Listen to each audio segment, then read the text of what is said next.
tambalang kumikinang. Coliala and Diego Bandido. Ang kwento. Mula sa mahiwagang burnay. Mula sa mahiwagang burnay.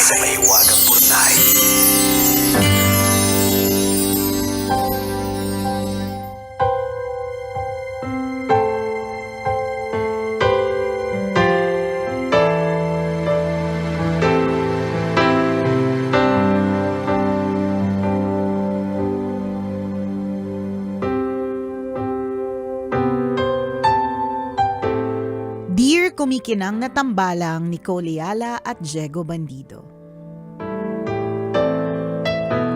Itago niyo na lang po ako sa pangalang Luna, 24 years old, at masugid ninyong tagapakinig sa podcast. Naisipan ko pong sumulat din gaya ng marami para humingi din po ng payo. Ganito po kasi. Aktibo po ako sa church namin. Doon po kasi nakakahanap ako ng kapayapaan, lalo na kapag may mabigat akong pinagdadaanan. Member po ako ng choir. Kapag may mga activities po kami outside the church, tumutulong din po ako. Matalik na kaibigan ko po si Arya, yung pianist namin sa choir. Nung bago pa lang po ako at wala pa akong kakilala, in-invite niya ako na mag-join ng choir. Sakto naman po na mahilig akong kumanta. Mabilis ko po siya naka-close kasi ang bait-bait po niya and she really made me feel welcome. Last month, nag-break kami nung long-time boyfriend ko. Nahuli ko po kasi na may isa pang girlfriend maliban sa akin. Masakit po kasi college pa lang kami na. Hirap na hirap po akong tanggapin. Pinipilit ko naman pong ituloy ang buhay pero bigla-bigla na lang akong naiiyak. I was in this very sad state po nang maabutan ako ni Arya na umiiyak sa church few Sundays ago. Napaaga po kasi ako ng dating for practice. Niyaka po ako ni Arya at tinanong ako kung anong nangyari. Ayoko pa pong magsalita nung una pero sabi niya kahit ano daw ang i-share ko, mananatili lang sa aming dalawa at kay Lord. Hinawakan niya yung kamay ko at sinabing hindi ako nag-iisa. Doon ako bumigay. Bumuhos ang luha ko na parang gripo at kwinento ko kung paano ako niloko ng ex ko. Kung gaano kasakit at kung paano ko sinisisi ang sarili ko sa nangyari. Baka may mga pagkukulang ako kaya naghanap siya ng iba. Maya-maya pa, nagsimula na ang service namin sa church. Nagulat ako nang marinig ko na yung pinagdadaanan ko, yun po ang prayer request. Kung ano po ang shinare ko kay Ira, yun po ang laman ng dasal. Ipinagdasal na sana ibalik ni Lord yung tiwala ko na nasira. Paulit-ulit na they were covering me daw in prayer. Kung hindi sila nakapikit, nakatingin sila sa akin na habang nagdadasal. Maganda naman po sana ang intensyon pero hindi ako natuwa. Nalungkot ako at nahihiya kasi yung private sharing ko naging instant prayer request. Pagkatapos ng Sunday request, hindi ko mabilang kung ilan yung nag-hug sa akin. Hindi ako komportable kasi ayoko namang malaman ng iba yung pinagdaraanan ko. 2 linggo na po akong hindi uma-attend ng worship service. Tambalang kumikinang, kung kayo po ang nasa kalagayan ko, babalik pa ba kayo? Salamat po sa inyong payo, ang inyong kumikinang na tagapakinig. Luna.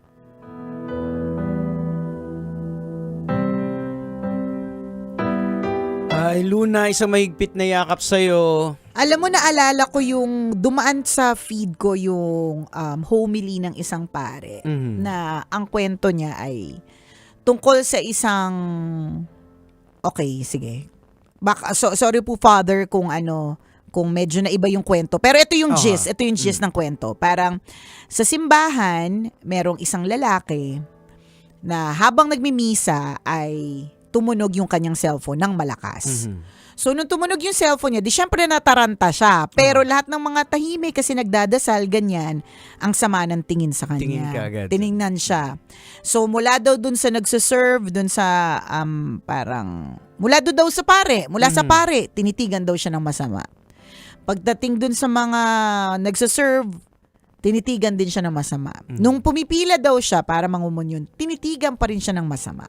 So parang feeling niya tuloy, ang sama-sama niyang tao. Kasi yung cellphone niya na tumunog sa simbahan, na hindi niya siguro na off, hindi niya na silent. Pero na para bang ang laki-laki ng kasalanan niya, na para bang, basta lahat ng tao ang sama-sama ng tingin sa kanya. So sa sobrang sama ng loob niya, pumunta siya sa bar. Pagpunta niya ng bar, di nag-iinom daw siya. Sana maituwid ko ng tama tong kwentong to. Kaya mo yan. Baka sa mapunta yan. Maganda kasi to. Okay, sige. Parang nag-iinom siya. Tiwala kami sa'yo. Yun, nag-iinom siya. Nung pakainom niya, siguro dahil nag-iisip siya, nabasag niya ngayon yung bote ng beer. So, syempre, galing siya dun sa nangyari sa simbahan na nag-ingay siya doon ng hindi niya aksidente lamang, unintentional. Ganon-ganon din yung pagkakahulog ng beer. It was unintentional. Pero, ang nangyari, nung nabasag, nataranta yung mga tao na nandun. So, yung unang lumapit yung waiter at sinabi sa kanya, "Sir, okay lang po ba kayo? Nasugatan po ba kayo? Meron po bang ako maitutulong?" Ganyan. So, dun pa lang naisip niya na, hala, parang may kakaiba dito So, sunod doon, yung manager lumapit. Nilibre pa ng isa pang beer. Sinabi sa kanya na siguro po sir, meron po kayo may pinagdadaanan po kayo ng matindi, ganyan. Kaya yan pong beer na yan, hayaan nyo na po yan. Ito po isang beer on the house. Ganyan, 'di ba? Tapos meron pang mga ilan na inimbitahan siya para uminom kasama sila. So, ang sharing at realization sa yung mga galing Diego, sa akin lang yung kwento. Pero ang punto ng kwento is, sa tingin mo, Jegs, 'di ba? Sabi nung pare nung shinare niya to, sa tingin mo, between yung simbahan at yung bar, saan babalik si kuya? 'Di ba? Totoo. Saan ka babalik? Saan ka babalik? Parehas na unintentional na may nagawa ka, which is nag-ingay. Hindi mo naman in-expect, 'di ba? Sa simbahan kung sino ine-expect mo na talagang mas makakaintindi sa and all, ganun. Although this may or may not be a true story, mga kabisyo, no. Ganun kinut siya, tinitigan ng masama. Pero pagdating dun sa bar, hindi. Kaya at the end of it, kung may babalikan si kuya, sa tingin ninyo, kanino siya babalik? 'Di ba? Saan siya mas napanatag? Saan siya mas sumaya? Yun. Naalala ko lang yung kwento na yon kasi sometimes nakakalungkot isipin na ang dahilan kung bakit hindi na bumabalik ang isang tao sa simbahan ay hindi dahil kay God. Totoo. 'Di ba? At kundi dahil dun sa mga tao na nandoon. Yun lang yung point doon, 'di ba? Yun lang yung point doon na madaming mga I know of some people na turn off na ng husto sa mga galawan ng church. Sa loob ng church. Sa loob ng church. Hypocrisy kasi. Correct, na nagaganap dyan na sobrang turn off. Na hindi na sila talaga nagsisimba, hindi na, pero they do good deeds. Kumbaga alam nila kung ano yung tama at mali. Ganun. Hindi na lang talaga sila nagsa-Sunday worship, Sunday service kasi nga na turn off sila doon sa tao. 'Di ba? Parang katulad ng work. Minsan yung work madali lang eh. Correct. Ang mahirap yung mga ka-work. 'Di ba? Yun yung mahirap eh. Yung trabaho hindi eh. Gagawin mo eh. Pero yung mga katrabaho, yun yung mahirap pakisamahan. Tama. 'Di ba? Yun yung mahirap at nakaka-stress. Ganon. Ayan. Well, sa mga ganyan kasi talaga, ang dami kasing kahit anong denomination man, yung hypocrisy talaga kung minsan. Is there. Kasi ako naalala ko, there was an incident before sa church namin na parang ganyan nagkaroon ng problema sa isang tao. So yung iba hindi na nag-church. Ang sabi ko sa inyo, balang araw babalikan nyo to yung sinasabi ko na nandito naman tayo, hindi naman para sa tao eh. Nandito naman tayo para kay Lord eh. Correct. Yung relationship yung importante. True. Yun, kaya kung tinatanong mo in other words, kung tinatanong mo sa amin, kung babalik ka ba, babalik ka para kay Lord. Oo. 'Di ba? Pero hindi rin naman pwedeng hindi mo sabihin Kinakailangan mo na feeling i-communicate. na feeling mo na betray ka talaga kasi it was a prayer, 'di ba?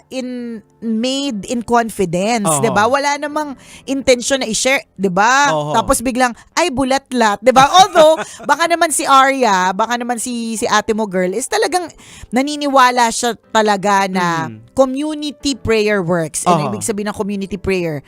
Pag community ang nagpray, 'di ba? Pag mas madami yung magdadasal, mas epektibo or mas Oo. pinakikinggan yung mga ganun. Oo. Kaya may ganun siyang intention. Oh, siguro. yan din kasi ang problema ng mga taong mga religious people na kung minsan yung parang yung gusto nilang mapabuti ka, they wanted na manggagaling sa kanila. Dapat ang dependence natin sa Holy Spirit, sa Panginoon. Yung tawag ay pwede galing mo sa namang kanila. i-pray silently. So parang sa kanila, yung gusto nila na mapaayos ka, gusto nilang iparamdam. Hindi naman dapat ganun eh. Kung minsan hayaan mo yung work ng Holy Spirit, yung yumakap, yung mag-comfort. You don't have to say it loud na para maramdaman niya, may nagpe-pray sa'yo. So hindi naman dapat ganun. Kasi nga, ang turo nga sa Bible, pag nag-pray ka, hindi mo kinakailangan sabihin eh. Uy, pinagpe-pray kita. Pwedeng mong sabihin. Madami naman nagsasabi ng pagpe-pray kita. Oo. Tanong ko ulit, dun sa mga nagsabi ng pagpe-pray kita, ilang beses ka talaga nag-pray para dun sa taong yon, 'di ba? So dapat you pray in silent. Oo.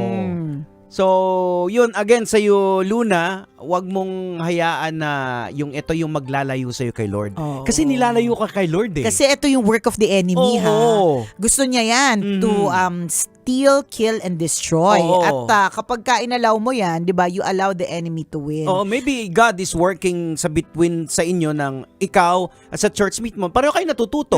Para sila matuto din and then you have to communicate itong naramdaman Correct. mo. Hindi na-offend pwedeng, ka. hindi pwedeng hindi. Kasi posibleng mangyari sa mga susunod. Oo. So, ang maganda dito are the lessons to be learned. Oo, kasi sa POB naman nila, akala nila nakagawa sila ng maganda. So, dapat ma-call out sila na, ay, hindi pala tama yung ganun. So, at least yung church magbabago din. True. Kung paano nila i-address next time yung mga ganyang klaseng baka nasanay sila eh. So, baka ikaw yung ginamit din ni Lord para ma-call out para yung ma-call ganyan. out na hindi porke ibinulong sa iyo ibubulatlat mo sa prayer request. Oo. May mga prayer request talagang silence, it's Oo. uttered silently. Correct. Kaya nga Ganon. minsan halimbawa kung may mga prayer requests, halimbawa mga devotion sa amin sa church, kwento mo lang din na sige, iuwi na lang natin sa bahay. Yan. No need na sabihin mo pa dyan. Parang Oo. dali mo personal, ikaw mag-isa, solo ka na, ipag-pray mo, iuwi mo sa bahay. Parang ganun. No need naman talaga na pagsigawan, say it out loud, di ba? Diba? So, we feel you, Oo, Luna. Pero, gets naman namin yun, yung pero let it not be the reason why Oo. hindi ka na magsaserve sa church. Kasi gusto natin na yung voice mo, yung singing voice mo, ay gamitin pa rin sa Correct, choir, oo. di ba? And this will make you a matured follower of Christ. Oo. Dahil natututo ka rin din sa mga ganitong klaseng Tama. Basta pangyayari. mag-communicate ka sa kanila dun sa nararamdaman mo. Yes, Kasi oo. syempre, iba pa rin naman kapag hindi masama ang loob mo sa mga kasamahan mo, lalong-lalo na sa simbahan. Oo, ayan. Pwede kang lumayo sa tao pero kay Lord wag kang Oo, lalayo. wag kang lalayo kay Ayan. Lord, ha? Oo. Salamat sa iyo, Luna, for sharing your story with Thank us. you, Luna. Sana maging okay na at sa Sunday makakanta ka ulit sa Oo. choir ninyo, ha? Saka tandaan mo, pag kumakanta ka, hindi naman sa tao eh. Oo, Kay for the ka Lord. naman eh. Diba? Pag kumakanta nga daw tayo ng praise songs, it's praying twice over, sabi nga daw. So, Tama. continue to sing and praise Tama. for the Lord. Salamat for sharing your story with us. Siyempre, ito pa rin po ang tambalang kumikinang. Ako po si Diego Bandido. At ako po si Nicole Yala. Kailangan pa bang i-memorize yan? Basic! Ayan, Luna. Ayan, take your time kung pag medyo kasi pangit din naman napilitin mo yung Oo, sarili mo. correct, But correct, pag correct. na. Pero sana hindi ikaw yung isa sa mga kwento ng mga taong na church hurt. Oo, Yan, correct. yun, Yung oo. na hurt sa church, na offend or na turn off. Kaya hindi na pupunta doon. Yun. Ayaw Parang natin. pareho kayong tinuturuan ng lesson. Baka ikaw yung ginamit nga ni Lord na way na para ma-call out yung nakaugalian possibly True. ng church. Correct. Ayun. Salamat sa iyo for sharing your story with us. Ayan. Alam mo na yung dapat mong bata gawin pa to si dyan. Luna, you're 24 years Oo. old, bata pa. A lot to learn. Oo, dami Ganun yan. talaga. Tsaka magkaka-love life ka pa rin. Oo. Ano yan, syempre dala din siguro ito ng masama pa yung loob mo, Oo. tas kwento pa sa iba, hindi ka naman talaga Oo. sharer, hindi naman lahat katulad ni Nicole Leala na oversharer, di ba? Baka you're a very introverted person, tapos gananon ka. Oo. So, it's really hurtful. Bukod sa talaga namang bagong break ka, Tsaka talaga, maraming emotions. Tingnan eh. mo sa perspektibong ito, Luna, na 'di ba nagpe-pray, nag-worship ka kay Lord, nagpapagamit ka. Ngayon in-expose ni Lord yung boyfriend mo. 'Di na ba? manloloko. So inilayo ka doon sa Correct. sa taong Tama. hindi dapat karapat-dapat sa iyo. True lalo. O siya, Alright. salamat sa iyo, Luna, ha. Ingat ka. Luna, bye. Bye. Metro's #1 Love Radio. Basic!